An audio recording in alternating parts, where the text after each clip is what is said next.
Inzira y'insinzi ni iyihe? Abenshi bakubeshya ko insinzi ari amahirwe, abandi bakakubwira ko ari ugukora cyane, ariko ibyo ngibyo ntago ari byo. Ikiganiro ni hirya y'imitekerereze.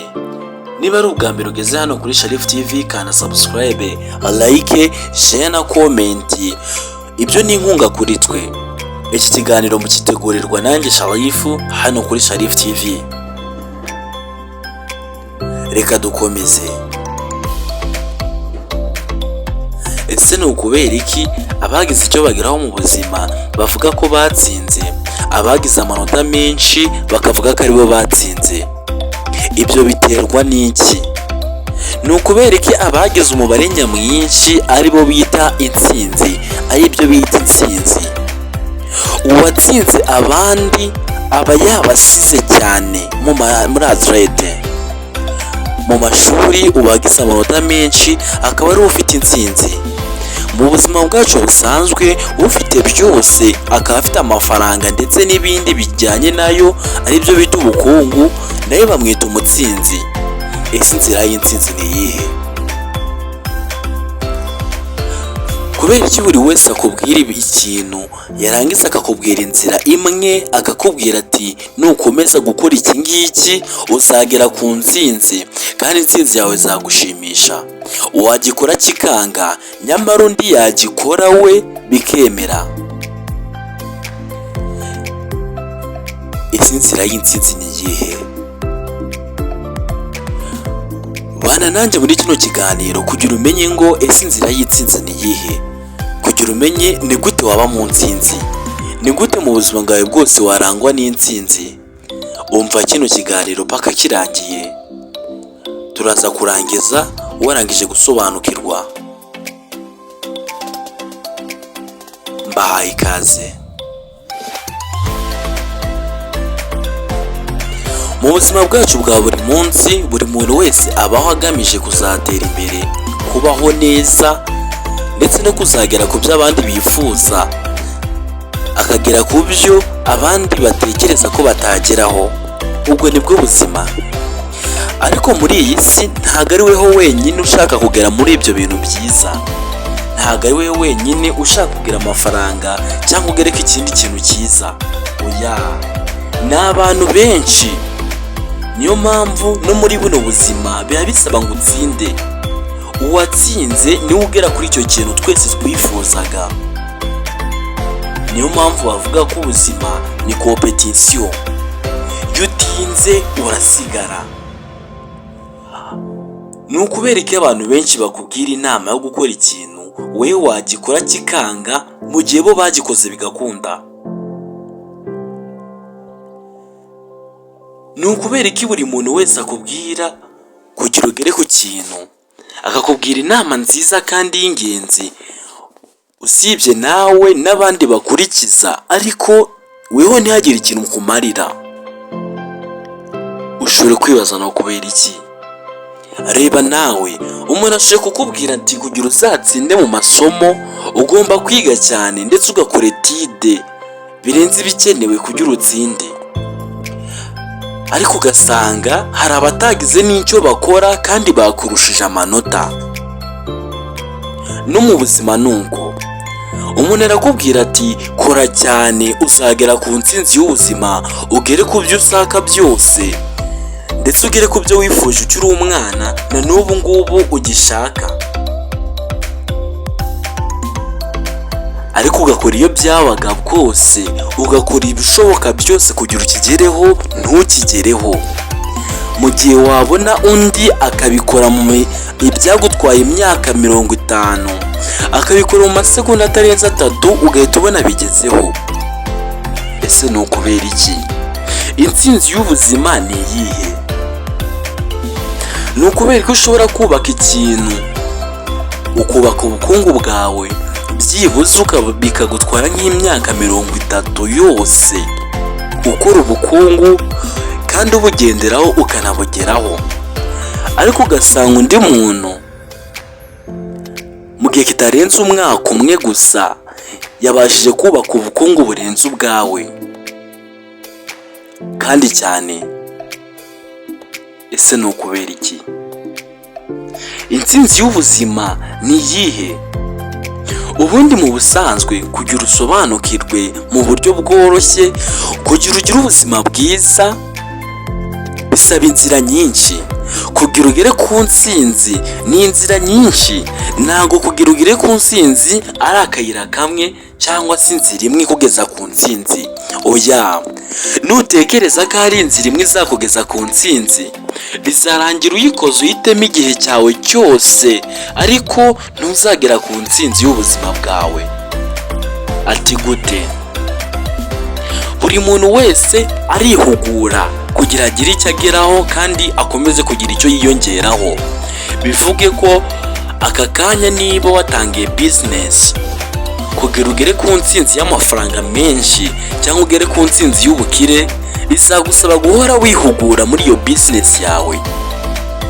Aho mu gihe uzaba ufite ubwenge bushaje cyangwa ubumenyi bushaje, wowe uzakoresha tekinike ya kera ariko abandi bari gukoresha ku y'ubu ngubu ikora vuba. Niyo mpamvu inzira y'intsinzi ni ubuyira bwinshi umuntu ahuzahuza kugira ugere ku ntsinzi. Gukora etide gusa ntabwo bihagije kuba watsinda. Oya, kwiga cyane ibyo ntabwo bihagije kuba watsinda. Oya, igifite icyo gifitiye akamaro ni iki ngiki. Abahanga mu by'imitekerereze bavuga ko uhoze wihugura ugakora ibintu bihoraho, ugeraho ukagera ku ntsinzi y'ubuzima, ugeraho ukagera ku ntsinzi y'ibyo washakaga byose.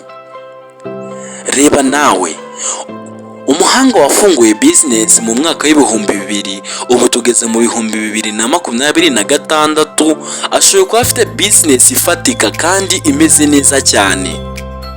Akaba afite ubushobozi bw'amafaranga yariyongeye mu buryo bw'imitekerereze no mu mikorere, mbese n'uburyo bw'ishoramari.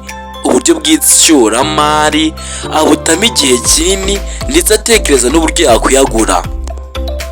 Mu gihe wowe ukora ikintu kimwe ugatekereza ko uzagera ku ntsinzi, intsinzi ntabwo nyikwijeje. Aho ngaho yihebe. Niba ukora ikintu kimwe ugatekereza ko kizakugeza ku ntsinzi, rwose ihebere. Ntabwo intsinzi igezwaho n'ikintu kimwe. Oya, intsinzi ni utuyira twinshi ugenda uhuzahuza, ugenda ukurura kamwe n'akandi mu rugendo rwiza. Reka mbikwereke neza. Intsinzi imeze nk'amarase. Amarase ntiwashyira mu kobo kamwe ufunge ngo bigaragare neza ko wafunze inkweto zawe. Oya, bisaba ko ushyira mu twobo twinshi, nurangiza ukurure rimwe, amarase yawe azaba afunze neza. Ibyo ni byo bita intsinzi. Bivuge ko niba ushaka intsinzi mu buzima, mu mikorere, mu mitekerereze ndetse no mu mafaranga, mu mitsindire y'amashuri, wowe ugomba gukora inzira nyinshi. Ugomba gukora inzira nyinshi nizo zikugeza ku ntsinzi, kandi ukihugura. Kwihugura mvuga, ntukazajya uhora utekereza ibintu bimwe. Jya utekereza kimwe, utekereza ikindi, nurangiza ushorere akantu kamwe ukageze ku ntsinzi. Impamvu kugashorera mvuga gutyo, ni uburyo ugashakaho amakuru ahagije. Niba wiga imibare ukayishakaho amakuru ahagije, cosine, sine, cosenke n'iyindi mvugo yose ushobora kumva mu mibare, ibyo byo kwihugura bizatuma ugera ku ntsinzi y'imibare. Nawe ujye uba umunyamubare utsinda neza. Kugira ugere ku ntsinzi y'amafaranga, ugomba kuba warihuguye mu buryo bukorera amafaranga ndetse n'uburyo buyinjiza mu buryo bworoshye. Ugomba kwihugura akazi, gushora, kunguka ndetse n'ibindi bishamikiye mu kwinjiza. Intsinzi kugira uyigereho ni utuyira twinshi. Utwo tuyira ugomba kudutoranya no kuduhitamo neza kugira uzaba umuntu w'ingenzi mu buzima bwawe. Ikindi, hagarika gushingira ku bandi. Niba ushaka intsinzi mu buzima bwawe cyangwa mu myigire yawe, hagarika gushingira ku bandi. Nushingira ku bandi, abandi bizarangira bagusize, usigare noneho weho udafite epfo na ruguru, hahandi bita ngo kuraba cyangwa kubura imbaraga. Kugira ubyumve neza, intsinzi ni inzira nyinshi zihurirana zikugeza ku ntsinzi. Ni utuyira twinshi duhurirana kugira tukugeze ku ntsinzi. Uzarebe nawe, nta muhanga uzi isomo rimwe gusa, ntago bishoboka.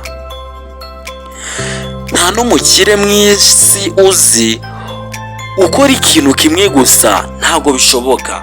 Kubera ko bose bavumbuye ko utsindira urugamba, utsindiye intsinzi, ugira intsinzi mu buzima bwawe, ugomba kuba ukora ibintu byinshi bitandukanye, byose iyo bihujije nibyo bikugera ku ntsinzi. Mu gusoza, andika muri comment iti tugere mu intsinzi nziza kandi y'amahoro. Dutsindire iyi si tuyibeho neza, dutsindire aya mashuri tuyabeho neza, nibyo mbifuriza. Manuka muri comment wandike ngo intsinzi ni njye, intsinzi ntago ari abandi. Ndabashimiye mwe mwese twabanye muri kino kiganiro. Niba ari ubwa mbere wari wumva iki kiganiro hirya y'imitekerereze, ukaba wari ucyumviye hano kuri Shariph TV, kanda subscribe, like, share na comment. Ntugende utabikanze kandi wibuke gufungura akazogera. Duhurire mu bindi biganiro.